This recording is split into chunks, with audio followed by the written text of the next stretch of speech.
கிறிஸ்துவுக்குள் அன்பானவர்களே, இயேசு கிறிஸ்துவின் இனிய நல் நாமத்திலே அன்பின் வாழ்த்துக்கள். குடியரசு தினமாகிய இந்த நாளிலும் கூட அனைவருக்கும் குடியரசு தின நல்வாழ்த்துக்கள். இந்த நாளுக்கான வேத பகுதி பரிசுத்த மத்தேயு 19 அதிகாரம் 29 எழும்பி பிரகாசி. தாயின் வயிற்றில் உருவாகும் முன்னமே நான் உன்னை தெரிந்து கொண்டு என் வார்த்தையை உன் நாவில் வைத்தேன் என்று துன்புறும் எரேமியாவிற்கு கடவுள் கூறினார். இதனை எரேமியா 1 அதிகாரம் 5 நாம் பார்க்கிறோம்.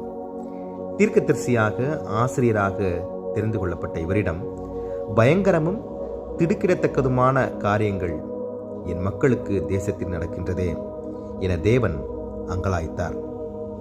அருவருப்பான அவலட்சணங்களை அழிக்கவும் உயர்வான காரியங்களை செய்யவும் தேசத்தில் நிலைநாட்டும் வண்ணம் கட்டும்படியாக உன்னை நான் ஏற்படுத்தினேன் என்று கடவுள் கூறுகின்றார்.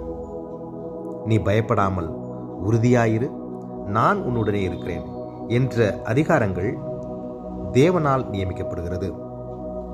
தமது பிள்ளைகளின் தேவைகளை கடவுள் அறிந்திருக்கிறார். உணவு, உடை மற்றும் நன்மைகளை அவர் தருவார் எனவும் அவைகள் நமக்கு உணர்த்துகின்றது. எனவே உங்கள் கவலைகள் எல்லாம் அவர் மேல் வைத்து விடுங்கள். ராஜாக்கள் மற்றும் அதிகாரம் உள்ளவர்களுக்காக மிகுந்த பக்தியோடு விண்ணப்பங்களையும் வேண்டுதல்களையும் செய்யுங்கள் என்று கடவுள் நம்மை அழைக்கிறார்.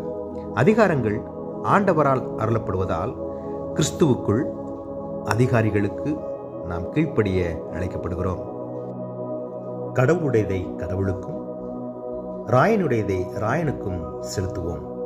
அவரது நாமத்து நிமித்தம் நாம் இழக்கும் ஒவ்வொன்றிற்கும் ஒவ்வொரு உரிமைகளுக்கும் நூறத்தனையான பலன் உண்டு என்று மத்தேயு 19 அதிகாரம் 29 நாம் பார்க்கிறோம்.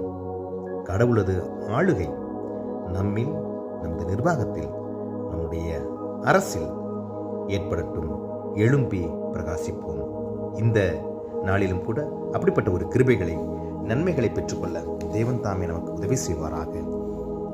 ஆண்டவரை நோக்கி நாம் பிரார்த்தனை செய்வோம். கிருபையும் இரக்கமும் நிறைந்த எங்கள் அன்பின் கடவுளே, புதிய இந்த ஓய்வு நாளுக்காய் கூட நாங்கள் நன்றி செலுத்துகிறோம். எங்கள் இந்திய தேசத்தின் குடியரசு தின நாளிலும் கூட ஆண்டவரே, நீர் எங்களுக்கு கொடுத்த தேசத்திற்காய் நாங்கள் நன்றி சொல்கிறோம். தேசத்திலே அன்பு, சமாதானம், நீதி நிலைக்க கர்த்தர் உதவி செய்வீராக.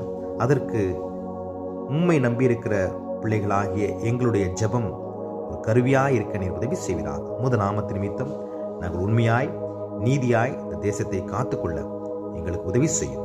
இதனை கேட்டுக்கொண்டிருக்கிற ஒவ்வொருவருக்கும் அது போன்ற கிருபைகளையும் நன்மைகளையும் நீர் கட்டளையிடுவீர் என்று சொல்லி விசுவாசித்து உமக்கு நாங்கள் நன்றி செலுத்துகிறோம். இந்த நாளை கர்த்தர் நீர் ஆசீர்வதித்துக் கொடுப்பீராக. மீட்பர் இயேசுவின் நாமத்திலே வேண்டுகிறோம் எங்கள் அன்பின்